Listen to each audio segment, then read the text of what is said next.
Muhammad Syahab atau Tuanku Imam Bonjol adalah pejuang yang berperang melawan Belanda. Ia lahir di Bonjol pada tahun 1772. Ibunya bernama Hamatun dan ayahnya yang bernama Bayanuddin adalah seorang alim ulama dari Sungai Rimbang. Pada tahun 1803 sampai 1833 terjadilah Perang Padri. Awalnya, Perang Padri terjadi karena perbedaan prinsip agama antara kaum Padri terhadap kebiasaan buruk yang dilakukan oleh kaum adat. Kaum adat yang sudah berjanji akan meninggalkan kebiasaan buruk seperti judi dan minum-minuman keras, ternyata tidak menepati janji mereka dan membuat kaum Padri marah-marah sehingga terjadilah peperangan. Ketika perang berlangsung dan kaum adat mulai terdesak, mereka meminta bantuan pada Belanda dan berhasil memukul mundur kaum Padri.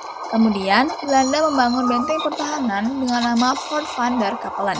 Pada tahun 1825, Tuanku Imam Bonjol meneruskan kepemimpinan kaum Padri dan mencoba memulihkan kekuatan dengan merangkul kembali kaum adat, sehingga akhirnya muncul suatu kompromi yang dikenal dengan nama Plakat Puncak Pato. Hal ini menjadi puncak revolusi Islam dalam adat Minangkabau, sekaligus kemenangan bagi kaum Padri. Setelah berakhirnya Perang Diponegoro, Belanda kembali mencoba menundukkan kaum Padri. Namun, Belanda keliru, karena kaum Padri dan kaum adat telah bersatu. Menyadari bahwa Belanda harus menghadapi seluruh masyarakat Minangkabau, maka Belanda mengeluarkan pengumuman yang disebut Plakat Panjang. Tahun 1837, Benteng Bonjol pun dikuasai oleh Belanda. Tuanku Imam Bonjol yang tertipu akhirnya diasingkan ke Cianjur, lalu ke Ambon. Namun, Perang Padri masih berlanjut dengan dipimpin oleh Tuanku Tambusai. Tahun 1841, Tuanku Imam Bonjol dipindahkan lagi ke Minahasa bersama Sultan Saidi, Abdul Wahid, dan Baginda Tan Labi. Imam Bonjol pun dipindahkan lagi ke Desa Kombi, lalu dipindahkan lagi ke Desa Lota, hingga harus hidup jauh dari pengikutnya.